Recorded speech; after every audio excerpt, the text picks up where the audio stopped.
We all know how valuable a three-down running back is in fantasy, especially when you don't have to pay a premium for them, or even a complimentary back with elite pass-catching upside and a potent offense, or a rookie with a clear path to production after being drafted by a team with no quality backs. There are plenty of factors that play into an NFL running back being a fantasy asset, but being able to identify the ones who are being undervalued is what can put our teams over the top. I'm Dave Loughran with Awesemo.com, counting down the top 4 under-the-radar running backs to put on your radar for your 2021 drafts. But before we start, hit that thumbs up, subscribe to the channel if you haven't done so yet, and let's dive into it. Michael Carter is a rookie 4th-round draft pick who may or may not make an immediate impact in the NFL. But one thing's for sure, he couldn't have found a better landing spot than the New York Jets. Despite his 4th-round draft capital, you could make the argument that Carter immediately becomes the most talented running back on a Jets roster that has no formidable talent to speak of. With a backfield consisting of Tevin Coleman, who went virtually unused in San Francisco last year outside of 1 week, and LaMichael Pirine, who averaged 3.6 yards per attempt and ranked 71 out of 76 in elusive rating among all running backs with at least 50 carries according to Pro Football Focus, Carter has a clear path to carving out a big role right away, even if he isn't considered a 3-down back by most standards. Also on the Jets roster are Ty Johnson and Josh Adams, but that's hardly worth mentioning. New York's offensive line was awful last season, but Mekhi Becton should be entering his 2nd season healthy, and the Jets gave up a lot to grab Elijah Vera Tucker in the middle of the 1st round. They won't be elite, but they could show marked improvement from last season. Expect a better offense from New York, too, after drafting Zach Wilson 2nd overall and spending their first 4 draft picks on the offensive side of the football. I've seen Carter drafted anywhere from the 7th to 10th round, but he's been settling into the mid to late 8th. In that range, you'd be drafting him with other clear timeshare backs and some backups. So the worst-case scenario is he finds himself in a similar timeshare with the Jets, but it's also possible that Carter easily leads his backfield in carries and targets this season. I'm not in favor of reaching for Carter if his ADP continues to climb, so you have to be careful with players like this if they start gaining unnecessary hype. But I'll gladly grab him up in the 8th round as a rookie running back with a wide range of outcomes and plenty of upside in a barren New York backfield.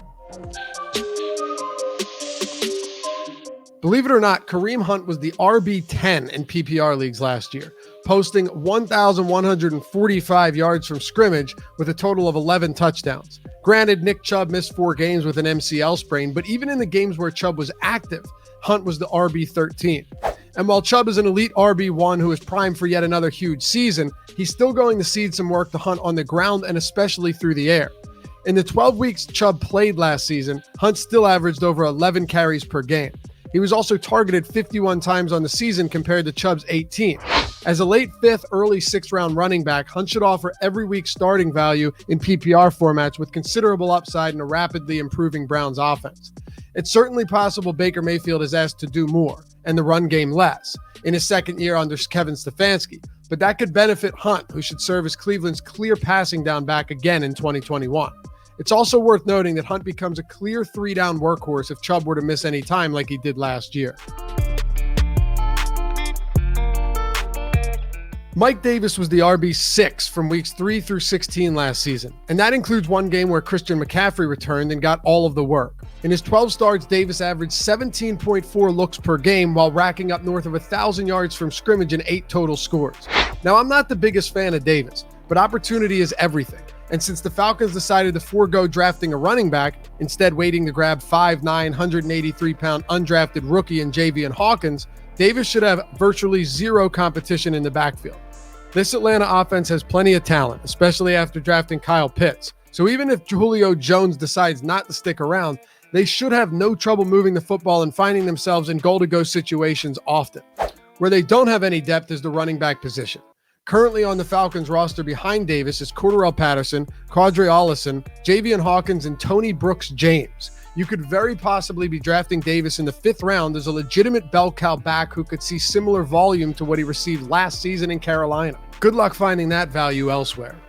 Before we get to our number 1 under-the-radar running back for 2021, don't forget to hit that like button and subscribe to the channel for everything you need fantasy football and DFS.